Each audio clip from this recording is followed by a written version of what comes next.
Hello. I'd like to start off with a quote from BrainyQuote.com by Albert Einstein. Learn from yesterday, live for today, and hope for tomorrow.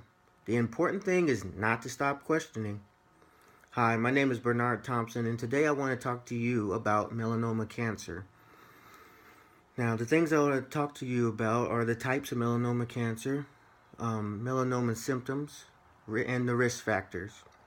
But before I can go into what types of melanoma cancer there are, I'd like to talk to you all about what is melanoma. Well, melanoma is a form of cancer that begins in the melanocytes, which are specialized cells in the skin that produce the brown pigment known as melanin. Now, these are the cells that darken when exposed to the sun, a protective response to protect the deeper layers of the skin from harmful effects of the sun. Now, melanoma is highly curable if caught early, but it is more likely than other forms of skin cancer to spread if left unattended. So that brings me into my first topic, which is types of melanoma. Now, the most common type of melanoma is the cutaneous melanomas, which develop on the skin, particularly in areas exposed to the sun, although they can develop anywhere on your body. In men, the most common areas are the chest and the back, while in women, it's more frequently common for cutaneous melanoma to um, develop on their legs. However, melanomas are commonly found in the neck on the neck and the face. Now, while having dark skin lowers the risk of developing melanoma in these more common locations, individuals with darker skin are still at risk for development of melanoma and the palms, the hands, the soles of feet, and underneath their fingernails. Clusters of melanocyte cells can form a benign non-cancerous growth or mole, also known as nevus, and this is what I have personally experienced is the growth. Thank God it was benign, but more rarely melanomas can develop in the eyes, called ocular melanoma, or mouth or vaginal areas called mucosal melanoma. Now, once melanoma spreads, it is then called a metastatic melanoma. Excuse me, can affect multiple organs and the brain. Now, that brings me into my next topic, which is the symptoms of melanoma. Now, signs of melanoma and symptoms include new spots on the skin or a change in size, shape, color of an existing mole. Um, CancerSitter.com talks about the ABCD's rules as a way of recognizing abnormal growths that may be melanoma. I'll start off with A. A is for asymmetry.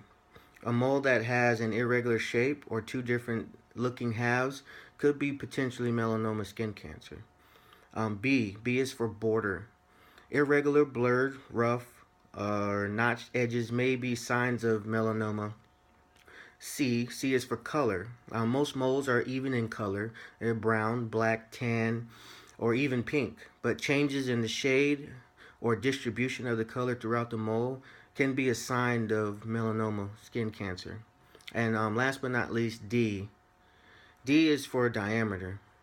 Moles larger than a quarter inch, which is usually the width of a pencil eraser, across may be suspect, although some melanomas can be smaller. So don't solely go off of the size of that alone. Next, I'd like to talk about the risk factors of melanoma. There are 4 areas of factors. You have general, body, genetics, and lifestyle. And first, we're going to talk about general. General consists of the weakened immune system. So conditions that weaken the immune system, such as immune suppression therapy associated with organ transplantation, may increase the risk of melanoma.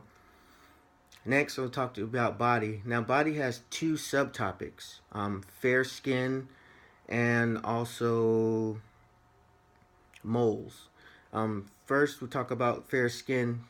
Now, Caucasians have 10 times the greater risk of developing melanoma than non-whites. The risk is also higher in people with blonde or red hair, blue or green eyes, or skin that burns or freckles easily in the sun.